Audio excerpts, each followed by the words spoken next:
du Conseil constitutionnel, ça c'est un fait. On sait qu'il fera pas, qu'il va pas se présenter. Ça aussi, il nous a rappelé ça assez. Il nous a rassuré à ce propos. On le sait. Léegi maintenant, le problème c'est quand est-ce que l'élection va se tenir. Et qu'est-ce qu'il compte faire? La question. Bu ko neexee sax bu ñëwee bu mu wax dara na ñëw ne. Bonjour mesdames, mesdemoiselles et messieurs, j'ai décidé, voilà un décret. Là, l'élection va se tenir le 2 ou le 3, je ne sais pas, voilà, février, mars, je ne sais pas. Février, ce n'est plus possible, mais mars, le 20 mars, je ne sais pas, moi, j'en sais rien. Au moins qu'il donne une date. Mais jusqu'à présent, su waxee leneen li ma gis ci communiqué conseil des ministres bi de yaakaaruma mu wax ñu date bi suba. parce que nee na très prochainement et après les consultations avec les acteurs. il n'a pas fini et les forces vives donc. man li ma yaakaar Cheikh mooy qu'il va démissionner et peut-être qu'il va conduire le dialogue. wala mu jox keneen mais s'il démissionne il aura quelle légitimité pour conduire le dialogue à moins qu'il laisse le dialogue aussi à son successeur. Non, mais il va pas, le président de l'Assemblée probablement mais bon pas que aussi mais on n'a pas dialogué avec le président de l'Assemblée nationale. Mais ce sera le président si le chef de l'État. Oui, mais on va dialoguer avec lui. Pourquoi? Les textes sont clairs. Lui, il a 90 jours pour organiser les élections. Il les organise et après il retourne à sa place. Et que les Sénégalais continuent leur vie et choisissent un président. Mais ñoom astuce boobu la ñu trouvé fi mu ne. Moi je pense que le président il nous prépare un coup. Moi je pense qu'il nous prépare un coup et si tu fais pas attention, demain il va pas dire la date. C'est mon avis, il va pas dire la date. Il va dire comme ce qu'il a dit parce que ce qu'il a dit aujourd'hui, je pense pas qu'il va dire plus demain.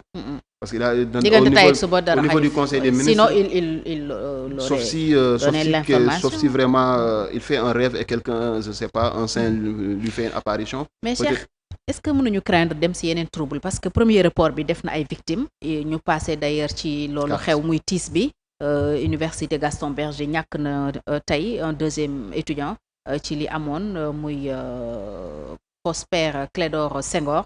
dafa am projectile bu daloon ci dënn bi mu nekkoon hôpital principal ba tey ci suba la mujjee ñàkk ba kanam dolleeku ci kii njëkkoon faatu ci manifestation yi am keroog Cheikh mu mel ni kon victime yooyu yeewul suñu autorité yi wala alerté wu leen yëguñu ñoom danger bi nekk ci report élection on annonce un vendredi de la libération vendredi prochain sunu élection di wax pot de départ pour lui samedi donc ñu ngi jëm ci week-end de manifestation suba ñu ñuy annoncé vendredi de la libération nee nañ c'est sur tout le territoire donc yooyu ñoom jàpp nañu ne les acteurs jàpp nañ ne yooyu soxlawul ñu ciy demander autorisation ils ne le feront pas c'était le cas la dernière fois alors bu fekkente ni Cheikh ñu ngi jëm ci loolu président ne suba dafay wax léegi li muy wax su fekkee report lay nduru wala beneen coup comme ni nga ko waxee est-ce que jëmuñu kon ci beneen fitna mu mel ni li fi xewoon donc ñoom alerté wu leen vraiment amul dara lu mu leen def et que ce n'est pas un problème si les Sénégalais continuent de mourir wala force de l'ordre yi continuer di def des répressions excessives. Fatou, encore une fois le problème c'est le président Macky Sall la solution est entre les mains du président Macky Sall. Fatou lii lépp tu sais c'est comme la Sénélec. Donc on allume nos ordinateurs, nos écrans, c'est parce qu'il y a le courant. Le président Macky Sall, il retire le courant et c'est fini et tout se calme et on revient à une situation normale. Le président Macky Sall, qu'est-ce que moi je me gagner parce que même le Conseil constitutionnel ne peut pas, comme on dit, ne peut pas donner de date. Légui, moi je me dis que demain il va pas nous dire la date il va pas dire la date. Oui. Donc s'il nous dit pas la date, ça veut dire qu'il va rester. Et s'il reste, il va peut-être démissionner. Il peut partir, oui. Mais quand il va démissionner, il va nous mettre... Ça veut dire que d'ici le 2 avril, on sera dans des moments de tension. Parce qu'il y a le FC 25 qui demande à ce qu'on organise l'élection... Les candidats validés par le Conseil constitutionnel. N'est-ce pas? Voilà. Il y a la liste définitive des candidats actualisée. Donc, on doit organiser l'élection au plus tard avant le 2 avril prochain. Si on ne le fait pas, donc ça veut dire que pendant ces périodes-là, le FC 25, eux, ils vont se mobiliser. À son élection, ils vont continuer aussi de faire de même. Les mouvements syndicaux vont continuer à s'intensifier. Et déjà, avec l'arrestation de Ngandjamba Touré et autres, on voit que l'UNTJ est en train de bouger, le Sud-Just aussi est en train de bouger. Cessation de travail, aussi bien donc, UNTJ que Sud-Just. Voilà. À tout point de vue, il y a d'autres acteurs peut-être dont je ne parle pas, mais qui vont encore venir gonfler les rangs un peu. Et ce sera insoutenable. Même si le président Macky Sall va rester jusqu'au 2, mais ce sera vraiment ce sera des moments difficiles. Et j'ai peur n'est-ce pas, que l'irréparable se produise, ou bien qu'on arrive à un nombre de victimes, parce qu'on dénombre déjà 4 victimes entre l'annonce du report et aujourd'hui. En plus des blessés. Des blessés, ok. Donc, si on n'y prend pas garde, on peut arriver à un scénario où vraiment tous les Sénégalais seront désolés, n'est-ce pas, de constater cela. Une situation bien maintenue, on ne sait pas. C'est que le grave, incertitude moins grave. On ne sait pas qu'est-ce qui peut t'arriver. Et quand on ne sait pas qu'est-ce qui peut t'arriver, tout peut t'arriver finalement. Et comme tout peut t'arriver, personne n'est à l'abri. Personne n'est à l'abri. Et donc, le pays se retrouve en danger. Mais naturellement. Et nous, aujourd'hui, le président Macky Sall a réussi une prouesse, c'est de nous isoler du monde. C'est-à-dire aujourd'hui, tout le monde, il y a les feux de projecteurs sur nous. Mais nous actuellement, voilà, on est en train de vivre des situations où on n'est pas dans la totale sérénité. Et que les autres aussi ne peuvent pas forcément se mêler de nos affaires parce qu'on va dire que il y a de l'ingérence, il y a autre. On voit certaines postures qui sont dans le politiquement correct pour le moment, même la CEDEAO ou autre. Et moi, je pense que la CEDEAO devrait sanctionner le président Macky Sall. Ça, c'est mon avis.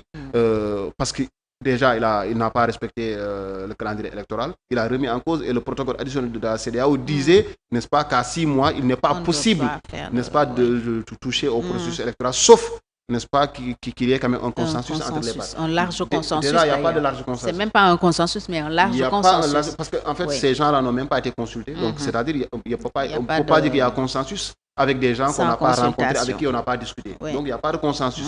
Qu'est-ce que la CEDEAO attend pour sanctionner non seulement le président Macky Sall, mais sanctionner aussi toutes ces autorités, toutes ces personnalités autour qui sont directement ou indirectement mêlées à cette histoire-là. Parce que aujourd'hui, on ne peut pas laisser le ministre de l'Intérieur, n'est-ce pas, de marbre.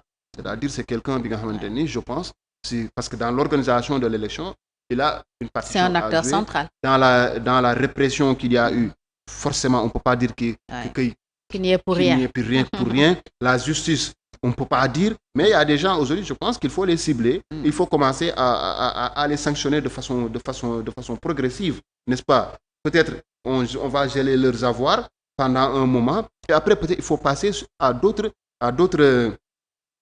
méthodes, d'autres sanctions pour les décourager, quoi. Parce qu'en fait, il faut nous savoir aussi que l'Union définie, ça ne peut pas rester, n'est-ce pas, impuni. Ça ne peut pas être les Sénégalais et l'opinion internationale, on ne peut pas regarder cela, continuer. Il faut que nous sachions qu'il y a une ligne rouge à ne pas franchir. Donc, encore une fois, on attend cela. Et que Fatou, en tout cas, je te dis, si jusqu'au 2 avril, le président Macky Sall ne parvient pas à nous sortir, n'est-ce pas, de ce chaos-là institutionnel dans lequel il nous a plongé, je pense que tout peut arriver. Des complications peuvent subvenir. La tension politique, il parle de pacification, mais peut-être que la tension politique va s'attiser davantage. te dina doon li nga xamante ni du arranger moom si boppam sa sortie ne sera pas. Oui, parce que moom newoon na dafa bëgg buy dem bàyyi fi réew moo xam ne day nekk si jàmm, mais su fekkee li ñuy njortu ni moom lay def suba waxuma la fitna, mais mu ngi dugal réew mi si guuta parce que tout peut arriver, lu nekk mun na am comme ni nga ko waxee, ndax su boobaa Cheikh on remet en cause la décision du Conseil constitutionnel parce que bu fekkee dafa démissionné bàyyi président assemblée, rien ne nous dit que dinañu topp liste 19 candidats et ñooñu tàmbalee nañu yuuxu déjà parce que ñoom tam amuñu benn garantie, mun nañu dem ñu téye leen. Ce sera un nouveau processus voilà, ce sera un nouveau, loolu mooy xeeñ en tout cas. Ce sera un nouveau maintenant processus. Et ce nouveau processus là va régler un problème pour le président Macky Sall. Il va faire participer Karim Wade. Oui. Parce que Karim Wade il n'est plus français. Et peut-être c'est l'objet d'un dialogue boo xam ne yëguñu ko. Parce que ñu bëri am na lu ñuy mais qu'est-ce que en fait bon sang,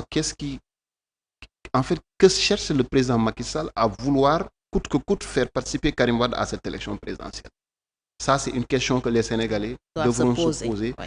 Qu'est-ce que le président Macky Sall cherche à vouloir que Karim Wade prenne, n'est-ce pas, part à cette élection-là, à tout prix, à tout prix. Donc loolu moom bokk na si vraiment li Sénégal war ban intérêt le président Macky Sall am Karim Wade war a bokk élection présidentielle bii nii, pas élection présidentielle buy ñëw en 2029 mais élection 2024 bii nii président Macky Sall dafa bëgg Karim Wade bokk. En fait, comme si Karim Wade c'était pas un opposant. Karim Wade normalement c'est un opposant, même si c'est un opposant qui s'oppose depuis le Qatar. Oui. Ok, c'est un opposant de salon. Mais le président Macky Sall il a son candidat. Yow sa candidat jàll na. Amul problème. donc de quoi se plaint le président? Oui, beneen candidat. c'est man de bu ma amee candidat beneen candidat ñoruma. mais franchement. parce que candidat boo xam ne d'ailleurs njortu nañ dafa am doole su ñëwee day wàññi sa chance su candidat. Peut-être que Amadou Ba n'a pas 4 millions de signatures, il n'a pas 4 millions de parrains. Peut-être que ce sont des chiffres gonflés. Mais bu dee wóolu nga sa mbër. Mais même soo wóolul sa mbër, n'est-ce pas, quand comme je le dis, quand le vin est tiré, il faut le boire. yow yaa tànn gars yi tànn nañu liste bi ñëw na sa candidat bokk na nañ dem élection. bu ñu demee élection après bon même su nekkee ni tu sais qu'il va perdre. Même su nekkee ni xam nga ne vous n'êtes pas prêt. Mais il faut y aller parce que en fait c'est ça le jeu démocratique. Si on attendait à ce que tout le monde soit prêt. Mais je te dis jusqu'au dernier jour dina am ñoo xam ne pare wuñu. Oui, bien sûr. Au début là y a des gens qui se plaignaient là qui demandaient le report, les Boubacar Camara et les autres là. Mais est-ce que tu les entends aujourd'hui défendre cela? Mais parce que Boubacar Camara il fait pas de la liste aujourd'hui. Et il sait, même s'il n'était pas prêt, maintenant il va tout faire pour être prêt parce que c'est une bonne occasion. Am na ñoo xam ne contrainte mooy tax ñu pare. Voilà, et puis élection bi aussi c'est une élection ouverte. Bi nga xamante ni quand il y a pas Ousmane Sonko, il y a pas Karim Meïssa Wade. Le président sortant aussi n'est pas candidat. Donc yéen ñëpp vous êtes sur la même ligne tey ku nekk mën nga départ. Oui, vous avez les mêmes chances. Tu peux face aux Sénégalais. mën nga jël pouvoir bi instant bi ni tous les 19 candidats bon pour ne pas manquer de respect à certains, il y a d'autres je pense pas. Mais bon en tout cas on annonce la démission d'un candidat d'un autre, on sait pas trop. Décidément. Pour problème aussi de. Oui, ils vont actualiser aussi la liste. Il y a une liste de 5 ou 6 candidats yoo xam ne tuddoon nañu seen ay nationalité ñii am nañ 3 ñii am nañ 2 donc peut-être on va aussi agiter ça. Ça va faire. Oui, mais ça c'est pas grave. Mais la loi a prévu. C'est parce que amul impact ci processus bi. Avant élection. Mais ils n'ont qu'à le faire. Attendons de voir. En tout cas, il se joue des choses, Cheikh, peut-être au-dessus de nos têtes. Des choses yoo xam ne peut maîtriser guñ ko mais tout finit par se savoir. Donc attendons de voir d'ici demain et peut-être ce qu'il reste comme jour diggante fi ñu toll tey ak 2 avril xam naa ne lépp dina gën a leer plus on avance plus yëf yi di gën a leer mais jàpp leen ne président de la République suba dafay wax ñetti organe la tànn pour wax fa waxul ak askan bi comme ni mu doon dàqee bi mu doon dàq élection dafa jàkkaarloog ñun ci télévision nationale wax foofu mais bon demain dina nekk aussi à la RTS à 19h par contre bii dafay bàyyi ba ñu añ ba njogandi ko ba sieste ba yeewu mu doog a wax. est-ce que du kii la ñu jox dessert lañu bëgg a jox. wala reer. xam nga nee na tirailleurs sénégalais dañu leen doon servir dessert. waa les nee na on était bien traités les tirailleurs sénégalais étaient bien traités. parce que dañ leen doon jox dessert. contrairement aux autres. wala moom souper la ñu bëgg a jox. non moom reer la ñuy jox. mbaa du souper la ñuy jox ñu jaaree noonu rek dem tëddi. dem tëddaale ko nelawaale ko. kon 19h la ñuy tëdd. espérons que bonne nouvelle lañu def parce que sinon duñu nelaw Cheikh. xam nga Samuel Eto'o fils en Côte d'Ivoire dafa leen mës a wax moo tax Camerounais ak Ivoiriens mënuñu jubóo. Samuel Eto'o dafa mës a ne waa Côte d'Ivoire yéen bu ñu dajeeg yéen 19h ngeen di tëdd yàlla dogal ñu dóor Cameroun. non Cameroun dóor leen ñoom ñu dem tëddi 19h moo tax ñoom ñu am rivalité boobu noonu. mais damay ragal président Macky Sall est-ce que bëggul ñu daa di koy déglu. tëddi 19h ñun ñëpp ñu dem tëddi parce que non seulement il va nous annoncer une affaire boo xamante ni pour une décision boo xam ne suñu yaram yëpp ay summeeku. dootuñu tal dañu am paralysie. peut-être non mais je le souhaite pas en tout cas l'essentiel c'est que je sais que. non ñun duñu tëddi dañuy toog fi commenter ko et on donne rendez-vous justement à ceux qui nous suivent. Demain pour un spécial 2024 plus avec Elimane Kane notamment de Aar Sunu Élection ak Mohamed Ben Diop aussi des candidats bokk ci Front démocratique pour une élection inclusive mais nous serons également avec Mohamed Lamine Bara Lo pour coalition Diomaye président waaw ñoom ak Karim Wade ñoo ànd donc dinañu toog 2024 plus décortiquer wala en même temps ce que le chef de l'État nous dira bu paree 19 rek incha allah ñu ànd ak yéen si jotaay boobu ñu ngi leen di gërëm si ànd beeg ñun tey di rafetlu lool seen fidélité ci émission bi gërëm la Cheikh yow itam si analyse yu am solo yi macha allah gërëm Binet tey daf la jox café moo tax nga yeewu il faut remercier Binet Cheikh voilà gërëm toute l'équipe technique di leen ñaanal fanaan ak jàmm ba suba incha allah